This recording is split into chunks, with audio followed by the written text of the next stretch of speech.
Hi guys, Joseph here, nagbabalik sa ating video. And today is another vlog day kasama sa road sector. Ito pa rin siya, Kawasaki W175. Halos more than 2 years na rin nga pala si road sector sa akin.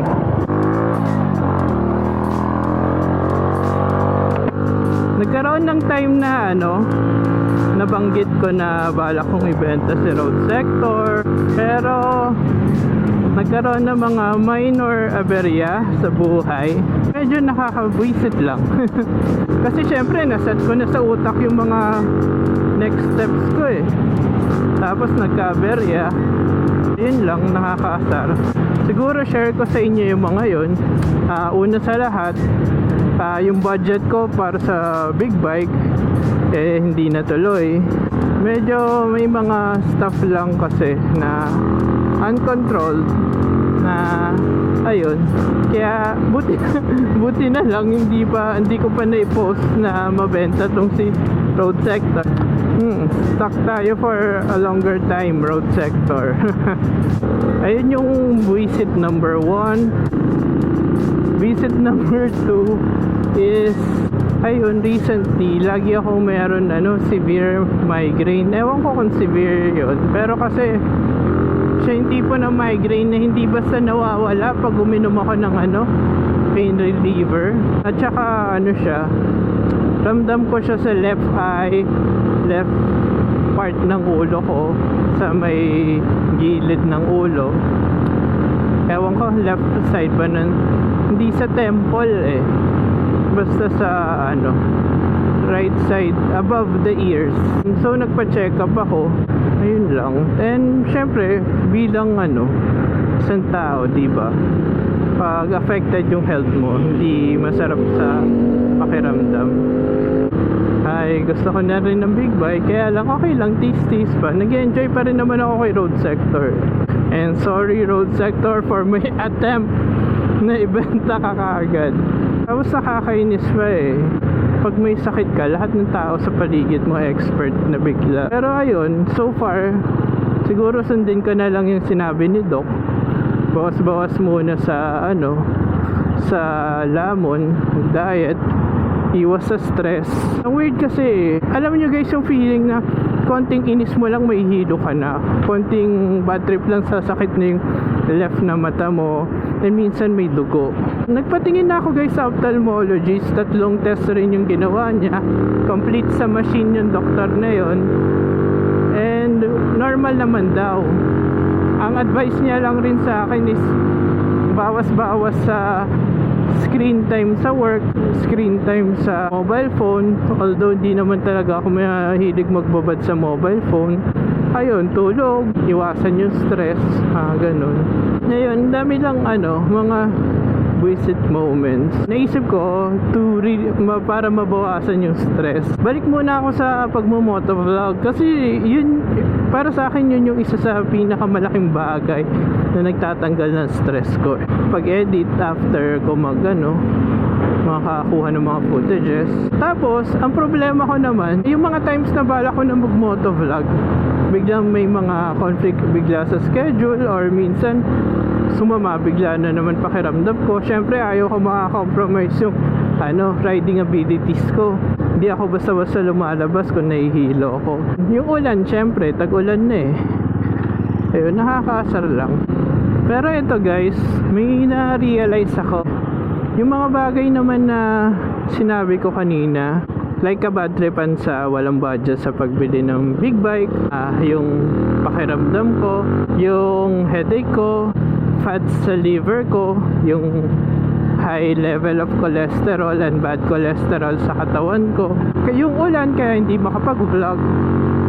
Na-realize ko yung mga bagay naman yun walang pakialam sa akin eh. Yung fatty liver naman sa katawan ko, wala yun pakialam kung anong mangyayari sa akin. Bahala na akong alagaan yung health ko, or bahala na akong sumama lalo yung pakiramdam ko. Yung mga stress sa buhay ko, bahala na ako kung ma-stress ako doon. Yung pag-ulan, pag magmo-motovlog ako, wala naman pakialam yung ulan na yun kung mabasa ako, kung lamigin ako, kung hindi man ako komportable habang nagra-ride ng basa, or kung hindi ko man tinuloy yung vlog ko dahil umulan. And yun yung meron sa buhay, no?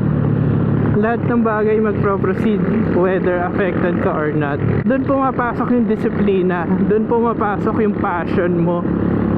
Kasi teka lang, pumasok na lang ako sa helmet ko. Ano ba yan? Emotional ako sa sinasabi ko.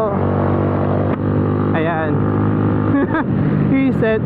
So ayun, ang disiplina mo, yung passion mo, sila yung tutulong sa'yo. Yung motivation mo na mag-motovlog, yung motivation mo na huwag magpatalo sa cholesterol sa katawan mo. Naalala ko yung yung uncle ko. Well, hindi siya uncle, more of asawa siya ng kapatid ng lola ko. So parang lolo na siya, pero uncle yung tawag namin. Ganun sa Pinas, diba? Minsan yung mga lola, kapatid ng lola, auntie yung tawag. Teka lang.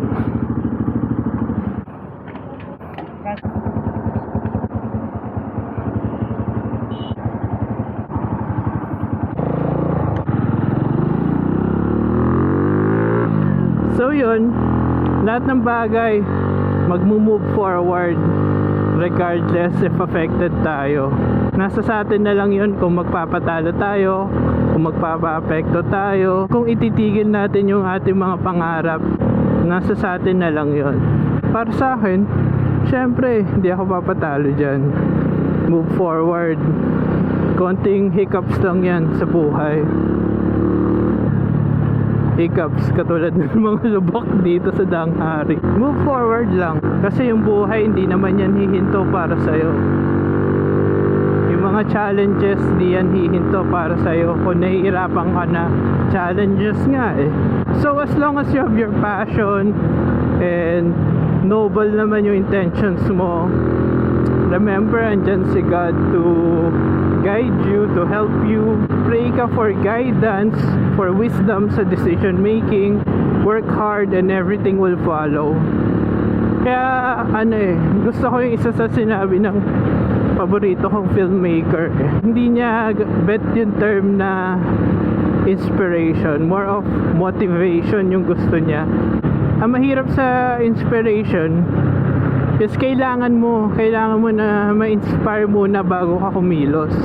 Problema, pag may idea ka tapos hindi ka inspired, hindi ka kikilos. And ideas are cheap. Pinakamahirap dyan is to execute, to work, to move forward.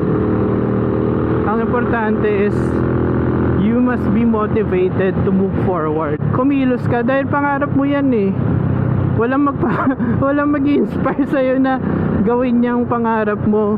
Lahat ng mga tao may sari-sariling problema. They all have this shit happening in their lives. Regardless rin if may mga taong pumipigil sa'yo. Remember, pangarap mo yan, hindi ka nila. And it's okay to distance yourself sa mga ganong klaseng tao. Kaysa naman na tiisin mo yan, tapos tumanda ka na, mas hindi mo na kayang kumilos, hindi dahil sa tamad ka or something, dahil talaga may physical limitations na yung katawan mo, and maglulok back ka, depressed ka, malungkot ka kasi mas hindi mo na kaya If miserable ka sa sitwasyon mo now, mag-alala ka na, kasi pag inintay mo yan sa future, possible na miserable ka pa rin, and mas matanda ka na sa time na yun. So yun guys, ayoko naman magtunog masyadong seryoso. I'm just sharing a bit of reality sa mga bagay-bagay, practical life principles. So ayun guys, kita-kits ulit sa mga susunod na video. Salamat for joining me. Salamat for listening sa mga pinagsasabi ko. Please like, share, subscribe. Let's grow our community. Kung hindi ko to channel, community natin to. So ayun lang, kita-kits ulit. Keep on activating!